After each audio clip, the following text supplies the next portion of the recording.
Welcome to Champion Your Culture, the podcast, a weekly live show where we explore the power of culture and leadership in business. I'm Ryan McCarty. And I'm George Rogers, and we go live every week to learn from each other and hear from other experts about how to effectively champion our team members and ourselves. So join us live every Wednesday on our social networks or subscribe. You can listen to Apple, Spotify, and Google Podcasts. Now, let's champion your culture. Hey, we are back for another Wednesday, George. It's hump day, and Champion Your Culture, the podcast, is live again. I don't know what that was. It's a wave, yo. Hey, let's do the full wave. TikTok. Here's the wave. There we go. Yeah. Hey, we're twinning, man. Yeah, culture, good. We got like four different shirts, and we wear kind of them all rotate. the time. Yeah, wear them all the time. Welcome everybody to. I am. It's culture good shirt. That's starting to kick, brother. That's the adult version of the dad. Yeah. Champion your deodorant. Yeah. Oh wow! What a way to kick off here. Champion Your Culture podcast. 1 year anniversary. It's our birthday. Happy birthday to us. Happy birthday to us. Happy birthday. Hey, we kind of like had that harmony going. What a kickoff. Once again, welcome to Champion Your Culture podcast with Ryan McCarty. I am George Rogers, and we're always sponsored by The Culture of Good. Yes. And we're so happy to have you here with us this morning. We're here live every Wednesday on LinkedIn, social media, Twitter, Facebook. You can follow us now, and we'll get more information on that. Yeah. Champion Your Culture podcast, 1 year anniversary. It took a year, and we finally have social media just for. So we're starting it. We'll throw up a link here in a little bit. You can follow us on Linktree, and it has all our social media. We'll be adding on to it, but you can follow us now on LinkedIn, Facebook, Twitter, and Instagram's pending. But we're going to be there on there. We'll be there. We appreciate everybody as always. Thanks for joining in. And make sure you like and you share. Get the notification bell, whether you listen to us also on YouTube, Spotify, Apple, and whatever platform that you wherever you listen to podcasts. Amazon, Audible, we're there too as well. I just found out. Yeah. Just by happen chance. So, well, that's the thing. I didn't really want to do socials until we were like, are we going to keep doing this? Are we committed? You know what I'm saying? We're going to keep on showing up. Yeah. I wasn't committed till we got the socials up. Now the socials, I'm like, all right, we got to keep this thing going. We have so many people that join us every week, and we would not exist without you showing up every single week and learning with us and growing together.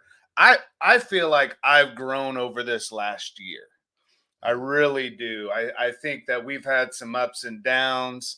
I early on when we started the podcast, it was me the first week, and you had a podcast that you thought of starting. Did you ever do a session? I did, man. I saw what you were doing. You remember we should have throwback pictures. Maybe in a few weeks we have throwback pictures because the wall was coming down. I was trying to build something up in my room. I had shoes. I was trying to make it look cool. I'm thinking, man, I got a bunch of junky shoes behind me. I mean, they're nice shoes, not junky, but people perception wise were like, what the heck is going on? This dude's in a closet. Culture in the closet. Culture in the closet. I'm coming out. Yeah, for sure. And listen, this has been a learning, growing experience for both of us, for those of you that join us every week. And we couldn't be more elated to have a community of people that care about people so much. Right. And when we talk about HR and rehumanizing business and leadership, and it's really for each one of us that are in business at all, like you talk about, and we've heard before that everything rises and falls with leadership. And it's really about having a people powered culture, right? Like having a culture that's powered by the people, not just by profit. And that's where we prioritize people and care about people. And that's what we mean by championing. It's not about just saying, you know what, you did a good job, but it's about how do we empower people to be their best selves. Right. And that's why I love this topic today, because everyone effing sucks. They do, man. They I do. mean, it's like, and I do. I suck. You suck. You all suck. Everyone effing sucks. So then what do we do with that, right? Yeah. Like we all fail. Right. We all fail. And I think I was going to say, what does the F mean? What the Well, F is going on? Well, do you want me to say fuck on the podcast for the first time?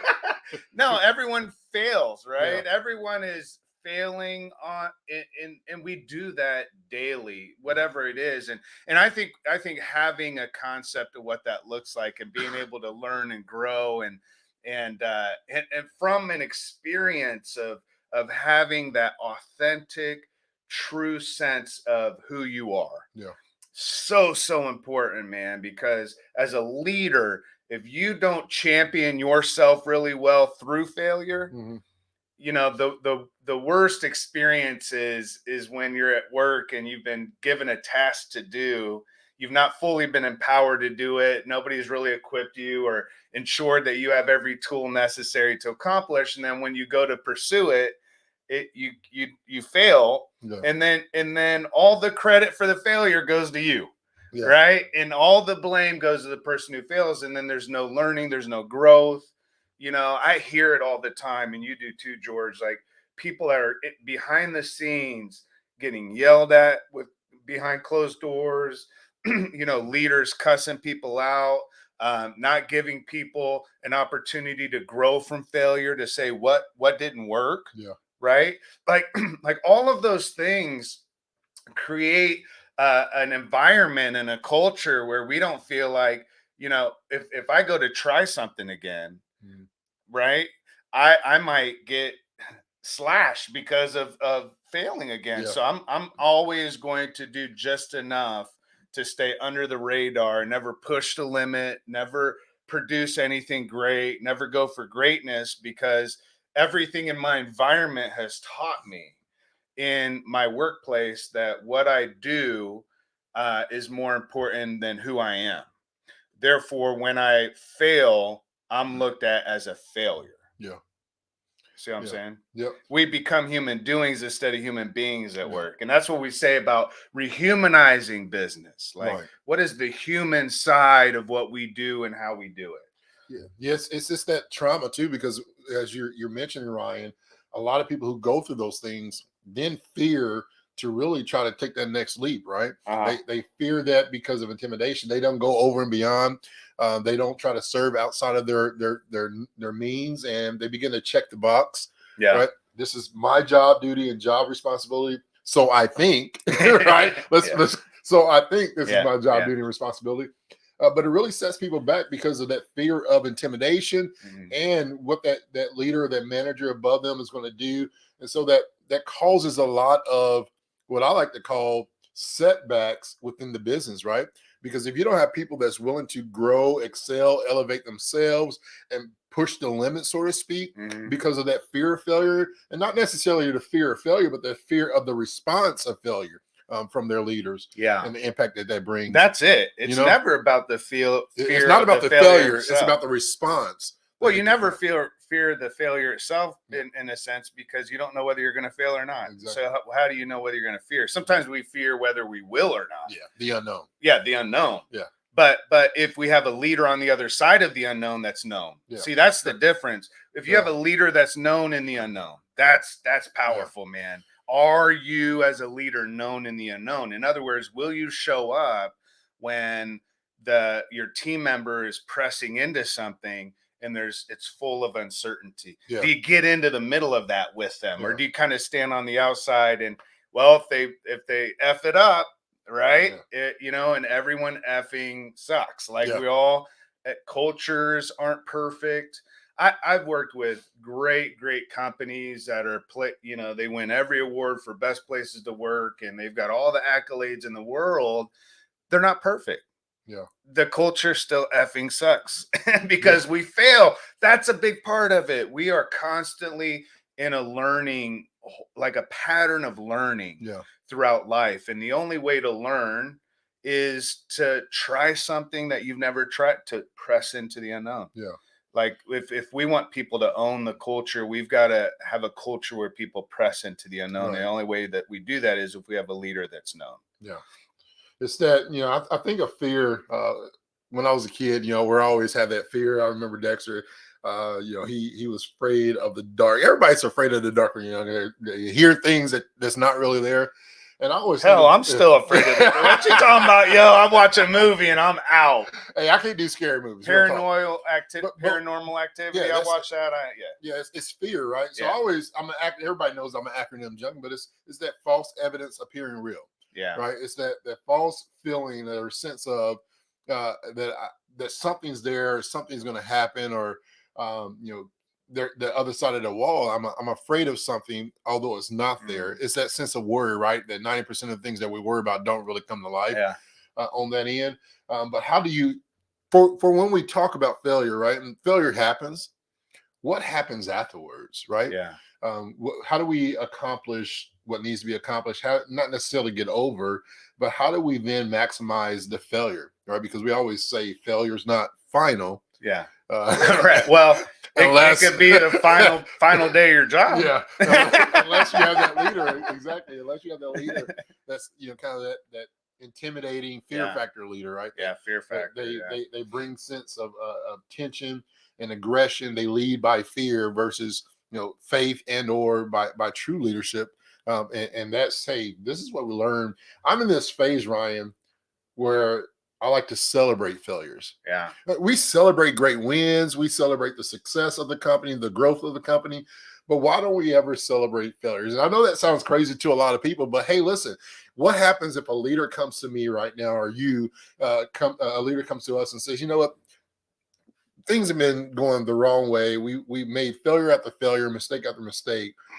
But what do we learn, right? There's some celebration that can happen within that failure that then tends to set us up for the next thing. Yeah. What do we learn in this situation? Let's celebrate the fact that you were willing to take the risk, right? Big risk, big reward, little risk, little reward. But you were willing to take that risk to do those things to get to that next level. Let's celebrate some of those things, because we don't hear celebrating failures within the workplace. We don't say, hey, when we sit down because of a failure, it's usually you've been reprimanded, right? Yeah. You're getting scolded. But what happens if we change the culture, the dynamic of how we deal with employees within the workplace when things don't go right? This is interesting. I remember back, Jesus, it's been a long time. Bria was in junior high, almost in high school. And man, her whole friend group, Bria is our oldest daughter. My wife and I have been married 26 years. Yeah, 26 years. I know it was in February.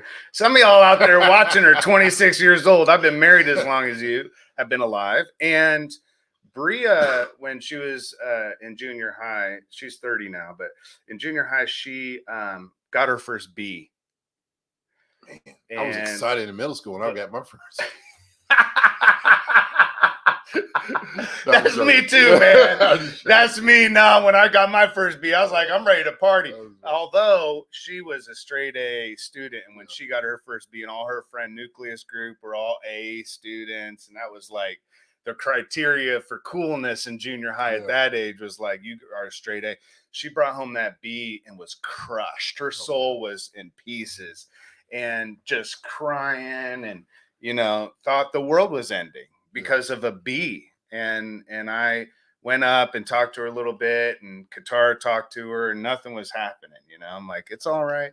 You know what we decided to do? We threw a party. Yeah. We actually went and got stuff. We threw Bria got her first B party. Yeah. And what did that do? That created the known and the unknown. Mm-hmm. What she was fearing and what she was sad about, obviously, was a sense of failing and feeling that failure. We feel it deeply. Yeah.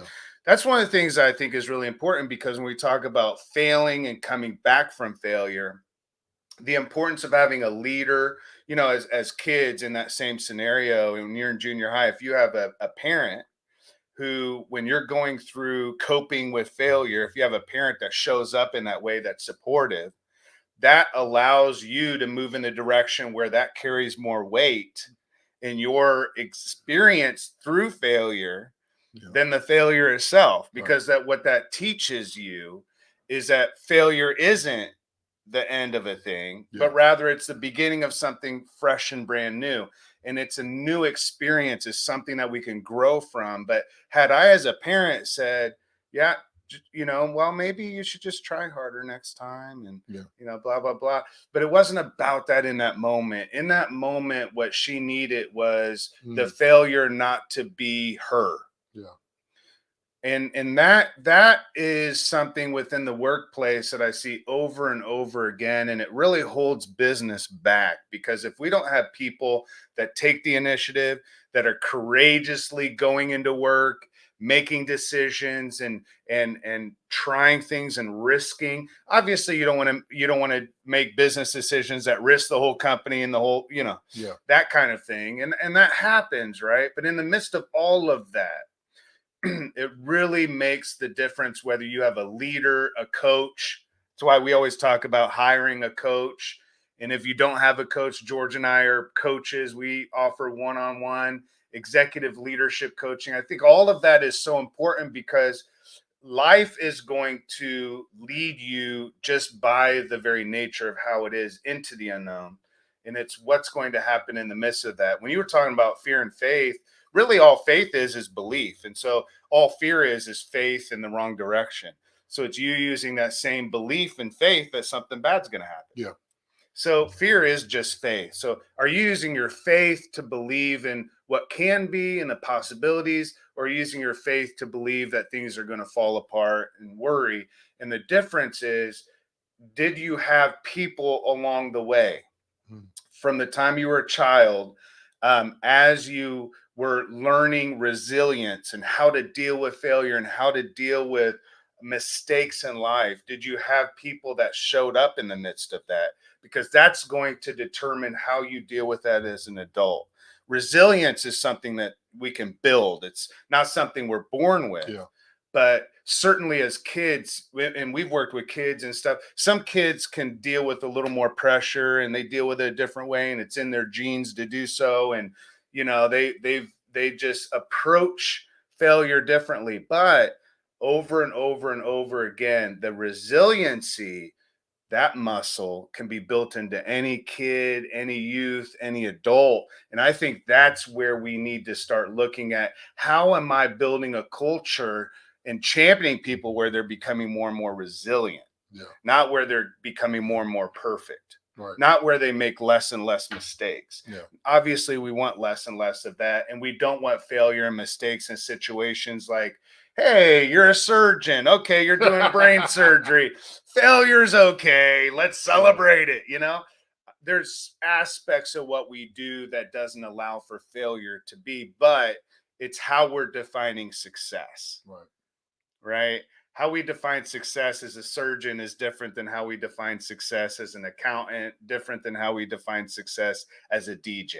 Everybody has a different level of what we define as success, and we have to show up for people when they may not be as successful as they feel like they could have been, or one of our team members doesn't fully hit that mark that we thought they were going to. They didn't reach our expectation. How do we respond determines how resilient that muscle is allowed for them to grow and to build. It's like, hey, I'm going to get you in the gym and I'll spot you. Let's put some weight on you. Let's build that muscle.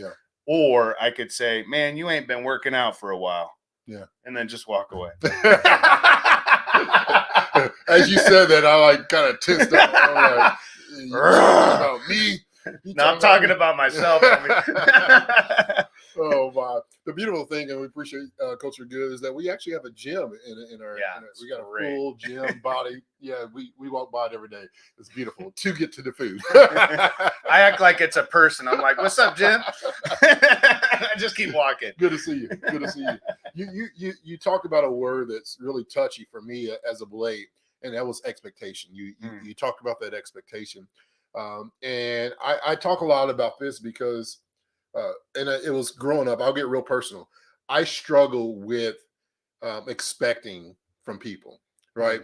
holidays I strongly dislike for a long period of time because the expectation never was met, right? I'm expecting, when Christmas came, I'm expecting all this stuff that I see everybody else getting, all this talk, but the way the bank account of the family works, right? And then always birthdays, I always love to serve and birthdays were the worst days. And the birthday comes around, and what you expect, even as an adult now, Father's Day, by the way, number 20th holiday in the world. I can't think of like 15 other holidays, right? It's like Christmas is number one. All right, that's understandable, right? And then there's Mother's Day, number two. So it's like Jesus, Mom. How do we decide this? By how much people spend, or what's the criteria? It was a national ranking. Oh, like what do you love the most? What do you love the most? What are your favorite holidays in Father's Day? But even like for me, like the expectation always breeds disappointment at times. Yeah. Right. And so the best way that I've taught myself, right or wrong, right, was that to keep disappointment out of the hands of people, I don't expect too much from people, right? Yeah. And that crosses over then in the workplace. Think about, my life in the nonprofit for 14 years, in retail, corporate space for another 9 years. Yeah. Whereas like, all right, how much do I expect? Because we as leaders, we expect something from our employees, Absolutely, right? Yeah. We expect from our team members. When that expectation is not met, we're very disappointed, right? We feel as if they have failed us, in a sense. Now, let's turn this around as leaders. How can we expect something that we don't communicate? Well, right? that's the whole. I mean, that's the whole. Right. And so there's that, but it breeds that failure, right? And employees feel like they failed, and even in the HR, that we have HR leaders that feel like, man, I'm failing the team or I'm failing the company, but the clear the clear plan hasn't been communicated. It's like, what is the expectation? Right. Right. And so a lot of failure comes to pass. My point is because of the lack of communication on what the expectation is. That's so good. I mean, really, at the end of the day, we have to also not get into like the blame game. We're going to take a real quick break, but, I was thinking earlier today, the WWW came up, and the idea with WWW in the midst of failure as a leader, that you could show up and instead of asking who was wrong, you ask what went wrong. Yep. So that's the WWW. A lot of times we focus on who was wrong. And so we get into blame game. We get into highlighting failure rather than celebrating the learning. Yeah. It's not that we necessarily celebrate the failure in the sense, and we do that. Obviously with Bria, there was the B, but what I was really celebrating was the learning. Yeah. That you can make a B and it's okay. Yeah. That you can fail and you can make mistakes and you can feel like a failure. Yeah. That doesn't make you one, right? Yeah. So it's not who was wrong, it's what went wrong. That WWW is something that I think is pretty cool. All right, so we're going to take a real quick break. We're going to do craziest shit in HR. You ready for this? This brought to you by The Culture of Good. All right, here we go.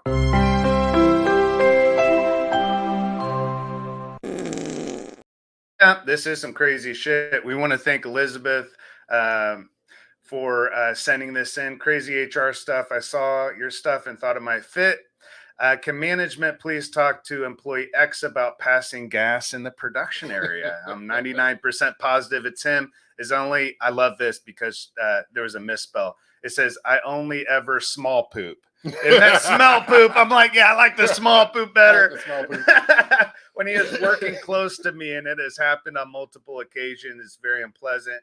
I try to let it go, but it keeps happening. I'd rather not work in an environment like that. You may want to encourage your peer to stop eating broccoli for lunch. I don't know what it is. This one came through. This isn't just HR, but this is for all you recruiters out there. This person on Reddit said, I'm applying for jobs and it's depressing. So check out these questions, man. Read those, George. I do not enjoy talking about my work with others. Disagree. If I were financially secure, I would continue with my current line of work, even if I was no longer paid. What kind of question is that? Strongly disagree. Right? My work is one of the most important things in my life. I ain't answering this. What in the world? Yeah, they didn't even finish applying. Like, what is this? What are y'all doing What out the there? F? Come on, recruiters. What the F is going on, y'all? That's what we need to do. What the F? What the F? What the F? And that's the craziest shit in HR. What if you can do more with your leadership team? What if you can empower them to make a bigger impact faster? As leaders, we know that we have to be good at a lot of things. But what if we can do less and let our teams do more? That's exactly where a culture of good comes in. We offer solutions for every step of the culture and leadership development process, from strategy and workshops to buy-in processes, so that you can empower your employees to fulfill their purpose and make an impact on your company. We believe in empowering people, and that's why we're offering 10% off our Culture Champion certification for any team who mentions Champion Your Culture when they reach out to us on cultureofgood.com. Reach out to us today. And we're back, George.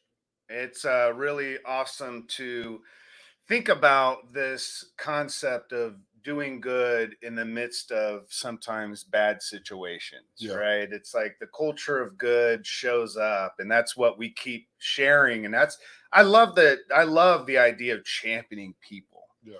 When you champion people, you think about the word champion, you think about like this icon of somebody up on like this, like winning. Rocky. Winning, right? Yeah. But what does winning look like in business? What does accomplishment entail? What does it include, right? Yeah. Like when you're making a cake, there's a mess. Mm-hmm. You know what I'm saying? Like no matter what the ingredients are, when I'm making a cake, at the end of it, doesn't matter if it's a lemon cake or a chocolate cake, whatever it is, there's a mess. Yeah. Business is messy. People are messy. We always talk about like reducing mistakes in business, and that's why we're pushing so hard, I think, in some industries for robotic solutions for these type of realities, because people make mistakes. And if we can eliminate mistakes, but when we eliminate mistakes, we eliminate the cake.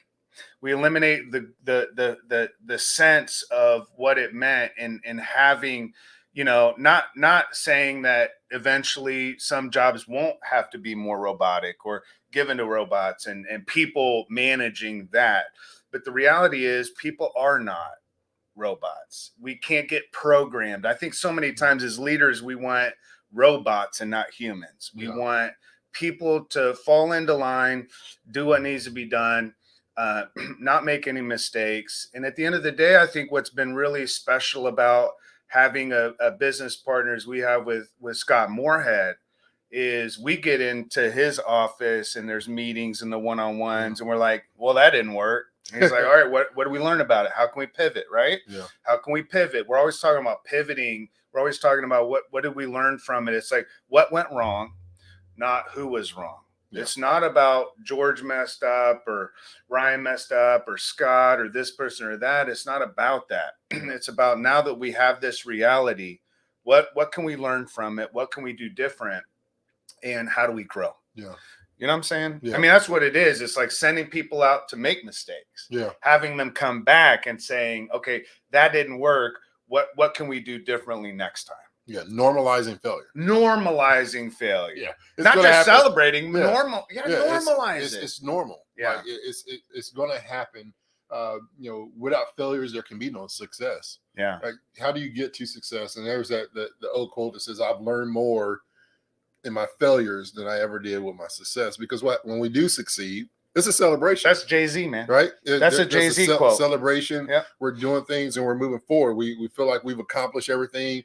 When a fighter wins a fight and they win that title or they win that match, it's a celebration. Yeah. The good fighters go back and say, man, this is where I messed up and this is a round that I lost. Why did I lose that round? Yeah. Like, did I lose it because I was taking a break and I wanted to pace myself? Yeah. Did I lose it because I wasn't disciplined on my movements, on my motions? What was wrong? What was the counter for that, right?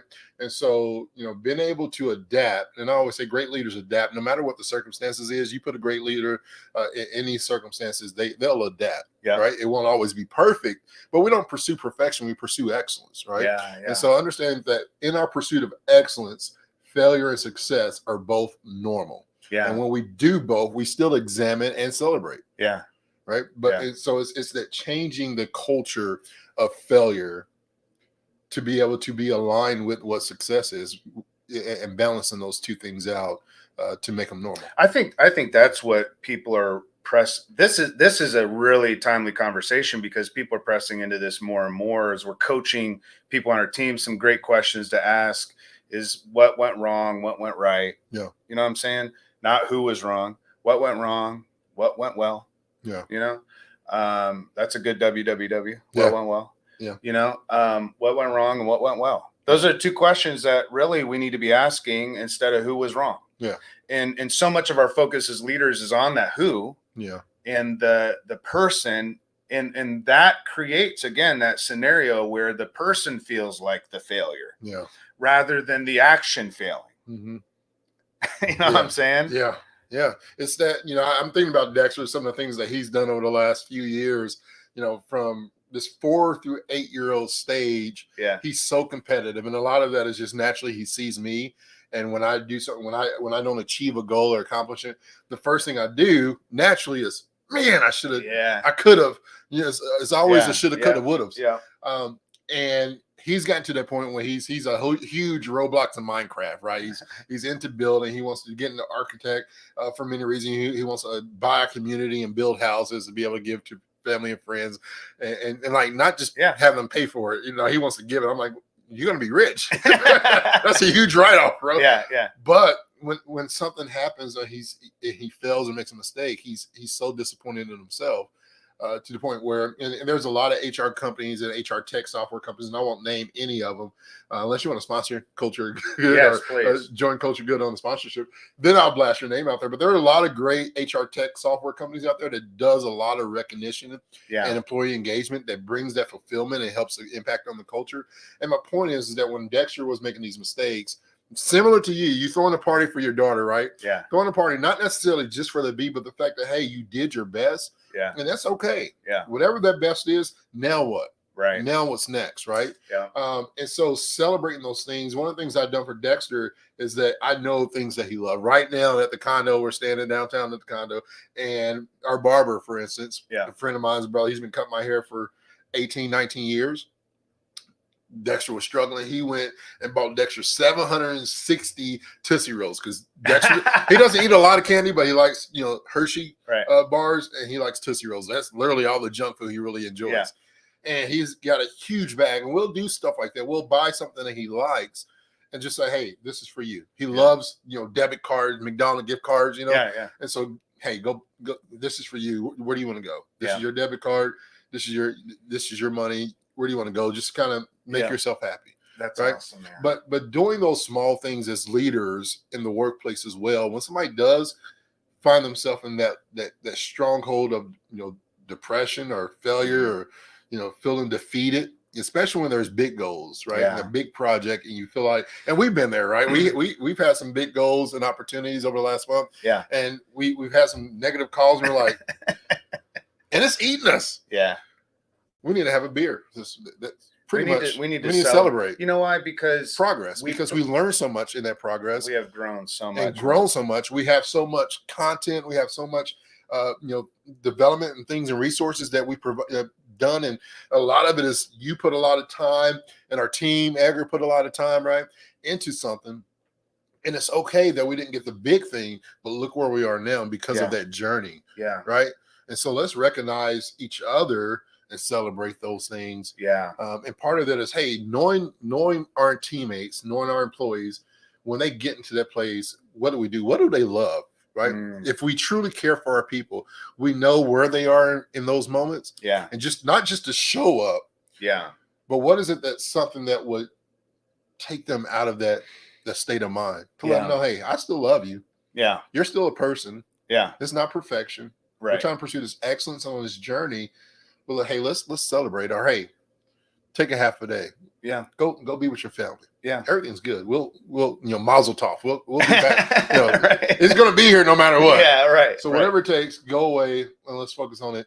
Yeah. When it comes back. And I think in a practical sense, like this week, for those of you that are on and listening, is saying, all right, how am I doing this? Yeah. Because as it's in the doing that we build that muscle of resiliency within our team. Yeah. A team that's resilient results in a team that can go through adversity and difficulty and come out on the other side stronger, having talked about what they learned, how did we grow, again, what went wrong, what went well, www, not who was wrong. Right. Or it's about what went wrong and what went well. So we have that idea, and through that, then we're building this core of resiliency. Sometimes you go to the gym, we bring up the gym, and some people skip leg day, man. You know what I'm saying? They swole up top and look like a popsicle. Like a big, sweaty, muscular popsicle, yo. And it's like it's and they, you got twig legs because you keep skipping leg day. There, when it comes down to it, we have to be able to have that strength that sustains us long term. We don't want to be top heavy. Yeah. There's so many teams that are top heavy, which means they're skipping leg day. The legs of a business are the people. If you're not building people, you're skipping leg day. You're not moving. And you're top heavy, which means all the people on top have clear expectations of each other. They know what's expected. They know the goals of the organization. They're top heavy, and the organization skipping leg day. So when you look at the business, everybody that has the higher positions and the higher titles are the ones that are being celebrated. They're being uplifted. Their vision is being put forward. They're telling everyone what to do. And as people are making mistakes or getting fired and docked and pink slipped or whatever it is, or one-on-ones and being told, all right, we need to stop doing it this way, do it this way, right? So there's a lot, but it's a top-heavy organizations. And eventually those type of organizations topple. It's not sustainable. Resilient organizations have resilient teams. Resilient teams have resilient individuals. Resilient individuals have a resilient leader in their life that shows up, not only shows up, but when they show up, they really show out for that person, even in the midst of failure, mistake, whatever it is. How are we doing that? How do we do that as leaders? Is it just like we set up a meeting and say, well, what went wrong? What went well? Is it that, or what are the steps of like really walking through that concept with an individual? As a leader, how do we champion? How do we champion a culture of resiliency? Yeah. You know what I'm saying? Yeah, understanding and knowing everything I need for a job, right? Everything I need that's expected of me. Yeah. For me, it's got to be clear. And this goes back to how I speak to Ryan is going to be different than how I speak to Joe, right? Mm-hmm. How I speak to Joe is going to be different than how I speak to Sarah. Yeah. And how I speak to Sarah is going to be different than Jen, right? Yeah. Everybody has their different type and form of communication. Yeah. And as a leader, it's our responsibility to understand the communication and the love language, not necessarily how I say it, or what I say, but also how I say it to you, right? Yeah. Some people want and need that stern when it's a serious matter of expectation. I need somebody to look at me stern and not loosely, right? And speak to me with that authority. Now, it's not domination, right? It's not, hey, I have the dominion to be able to speak clearly of the expectation, but I need it stern, right? Now, Sarah may need it a little bit more compassionate, showing a little bit more empathy, right? She's come from a different, environment. From previous work life, right? So work life and maybe even personal life.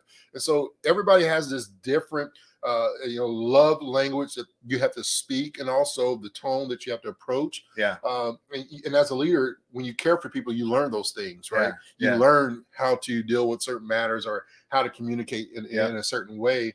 And so understanding that expectation and having that clearly set is important, right? So what do I need to do my job well?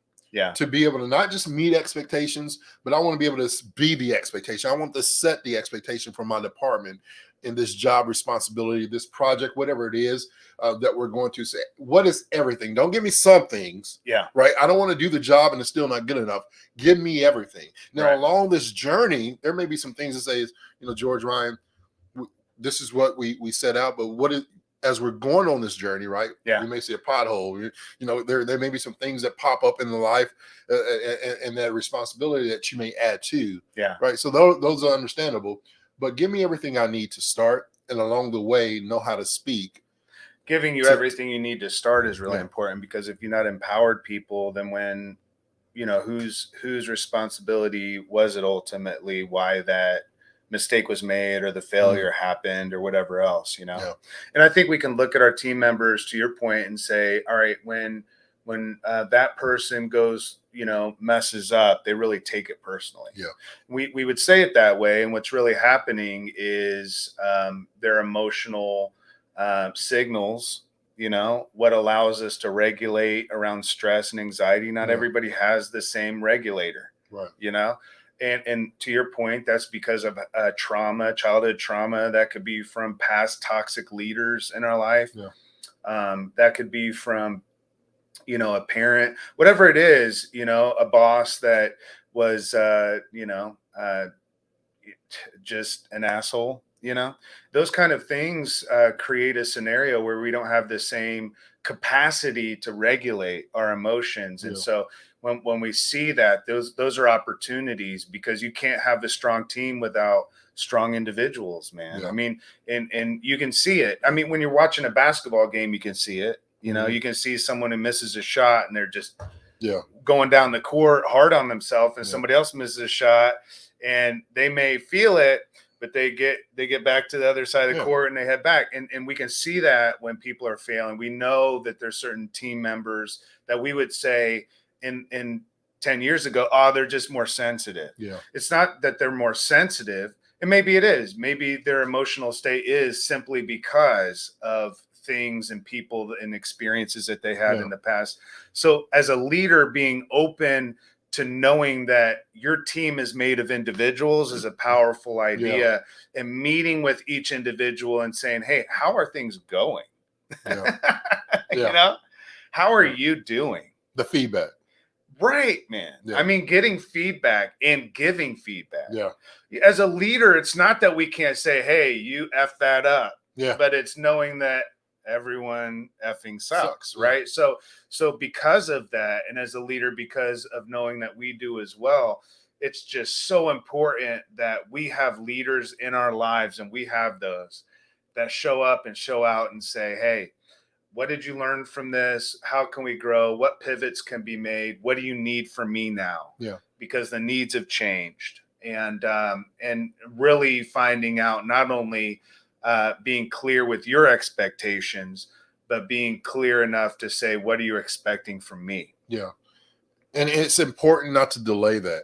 Like, let's deal with this now. Yeah. Right. Because so many times, and we see this in relationships, or any ship for that matter. It can be a business ship, a friendship, relationship, a bullship. When you don't deal with issues, expectations, and failures. And I always imagine it's that crumble paper you throw in the trash can, and you just keep on doing it, and eventually the trash can's full and it starts overflowing. That's how we deal sometimes with the problems and or the lack thereof, is that we just kind of store it away, put it in a trash can, and then it's overflowing. And that's usually when we blow up, right? It's that a bunch of small things. Now it's time to take the trash out. It's time to take the trash out. And sometimes we take the trash out on the wrong person. It's the final sarcastic remark that you and I always have the relationship, but that one remark on the wrong day because I'm already overflowing, and they snap. Why do leaders do that? It's because, or even individuals, why do we blow up as a bunch of small stuff that's not been dealt with that eventually overflows in ourselves that we hold back? Right. We hold back these things. We hold back confrontation. We hold back, clearly communicating feedback. Yeah. And then we suddenly blow up. Well, feelings turn into belief. Yep. belief turns into behavior, Yep. right? That's culture. Yep. How most people feel, Feel, believe, believe, behave. behave. So here's a question as we actually, we do have one more thing to do, but here's the question. How do you deal with your own failure? Emotionally, mentally, Yep. physically? What is your response to your own looking in the mirror and realizing you made the mistake or you failed? Yeah. Because that is how you're teaching your team to be resilient. Yeah. I mean, that's, remember the Titans, attitude reflects leadership, Captain. There you go. Yeah. Yeah. It reflects leadership, Captain. J.K. Rowling said this. She said, failure is so important. It's the ability to resist failure or use failures that often lead to success. Right. So it's like the pushing away of failure can lead to success, but the learning from failure, it's what you said, Jay-Z said, you learn more from your failures than you do your successes. You know, it's like there's so much in that. Hey, we have been successful this year. We've reached a year. We wanted to celebrate. I brought a cake, which happens to be a banana nut muffin. And we're just we don't have a candle or anything, but we're gonna make a wish. There's one there. Huh? There's one there. Oh, there is. You don't see it? No. All right. Light it. All right. Let's make a wish. We're gonna wish. Actually, we can't wish out loud because that doesn't happen, right? It doesn't happen. We'll just say it has to. Well, we can't say anything, can we? I don't think so. I mean, we can set new trends. Well, it's good. Well, we'll just say this: the wish is good, and the wish is about you, our listeners. All right. So here's to a year, and here's to maybe another year. Yeah. I mean, if no one's listening, then we'll stop. But I think we'll always have at least one because I'll listen. You, Dexter, part of it's weekly tour. You have to listen to the it's mandatory in our house. Yeah, it's like when you have your first open night. Doing guitar and only your two family members show up. Yeah. No, we really do appreciate you all and are excited about the year, excited about what possibilities lay ahead for us. We're going to have a lot of really powerful guests on our podcast, really amazing moments as we've had over this last year. And we just, again, want to thank all of you. Remind you that July 11th and 12th, we have our 2-day certification training. If you've been tasked with culture and you'd like a plan, you'd like to be certified and what it looks like to bring a unique, tailored culture of good into your business where you engage your customers and your employees through community good, this is your opportunity. If you really care about people and you care about doing good work that impacts the world, this is your chance to get certified in that time. This is it. This is the one culture solution we built because we knew what was missing within culture was the fulfillment of doing good, feeling your impact, knowing that what you do is meaningful in someone else's life, not just yours. So don't miss July 11th and 12th. Reach out to us. We're actually giving 15% off right now. So you can use COG15 when you're checking out. But all of that information can be found on cultureofgood.com. Don't miss that. Also, George, we're on social media now with Champion Your Culture. So we need you all to get on there and follow us. Yep. You can just take a picture screenshot right now on the podcast if you're watching live. If not, you can go to Champion Your Culture podcast on Facebook, LinkedIn. And listen anytime. And then you can listen anytime on that as well. You can also follow us on Twitter. And you can get connected there as well. Yeah. Just look up Champion Your Culture on all your socials. And we're just starting. So just because we have 2 followers on Twitter doesn't mean we're not cool. Yeah. we're getting there. Hey, we got 4. Oh, hell, we're growing already. Look at us. Twitter is Champ Culture Pod. Champ Culture Pod. So get on there and check us out. CHAMP Culture Pod. Yeah. Thank you all for jumping on over this last year. We've had some amazing weeks. This has been very life-giving to me, grounding. I look forward to it. Yeah. I look forward to talking to you and getting some feedback. One of the cool things in this coming year that we're going to do is a call-in. Yeah. So we just bought a board in a few weeks. We're moving up, man. It's like we're committed now. We're buying gifts. Yeah. Yeah, it's getting serious. Well, Our relationship is getting serious. We're y'all. committed. It's Facebook official. If you look at our Facebook for Champion Your Culture, it no longer says complicated. Is that what it Yeah, was? it's not complicated. All right. Well, thank you all again for jumping on with us on Champion Your Culture, the podcast. Get on cultureofgood.com. Register for July 11th and 12th. It's in person. You'll meet George and I. We'll spend a couple days together. We'll have some fun. And I promise you, it'll be transformative to your work and life. We'll see you back here next year. Our New second year. Our new year. Our new year. Next week. Yeah, next week. On Champion Your Culture. Hi, friends. Thanks for joining us on Champion Your Culture podcast today. We're so excited that you're here and want to invite you to connect with us. You can watch the show weekly on Facebook, Twitter, Instagram, YouTube, or LinkedIn, and listen anywhere you get podcasts. Subscribe today to get new relevant content each week on how to champion yourself and your team. Thanks again for listening to Champion Your Culture.